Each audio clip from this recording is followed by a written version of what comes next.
the epitome of class. And of course, the news has stunned all of us. Channel 3's Erin Connelly remembers Denise by saying online that there are no words to summarize this heartbreaking loss. For decades, she has been a staple in Connecticut, a trusted voice who delivered the news with compassion, warmth, and professionalism. She will truly be missed. Please keep her family in your thoughts and prayers.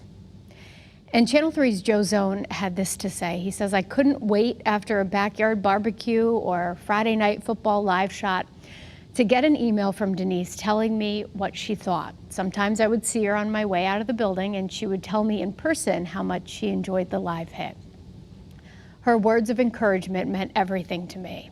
I never knew a kinder person and more professional journalist. We have lost the best example of what journalism can be, but more importantly, a kind and generous heart that inspired so many of us to just be better. And former Channel 3 anchor Heather Hedges writes on Facebook and shared this picture saying, Denise was a mentor and friend who taught me so much about grace, integrity, confidence, and balancing a demanding career and motherhood. My heart goes out to her family and her entire WFSB family. Of course, you welcomed Denise into your home 5 nights a week, so we know many of you are coping with this loss this morning and grieving just as we are. She was such an important person to so many of us.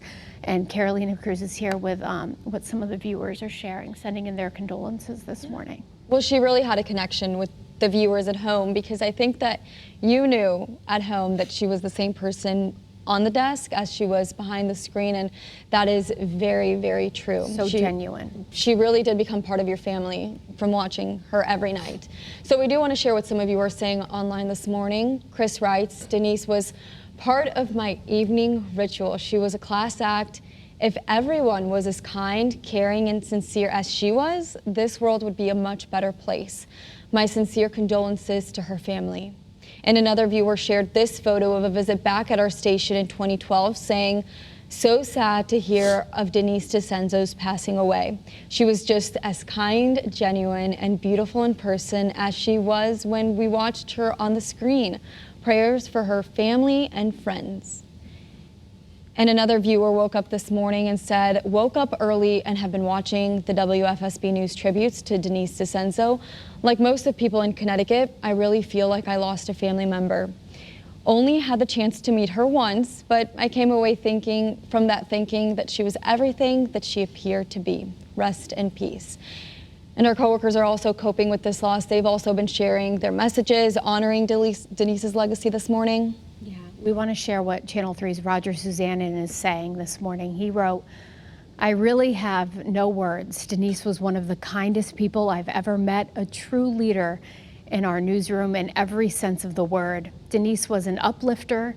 She always encouraged everyone that she encountered, and she was so genuine. If you loved Denise on the air, I promise you would have loved her in real life. She really, really cared. Denise loved Connecticut and everyone in our state just as much as we loved her. And Channel 3 reporter Matt McFarland says, heartbroken to hear the news, classy, genuine, a trusted journalist and a skilled storyteller, but more important, a wonderful person. And our digital content producer Rachel Rooney writes that the news world has lost one of the best and way too suddenly. She taught me so much and was always such a warm smile in our newsroom. Eyewitness News will be right back with more about our dear friend.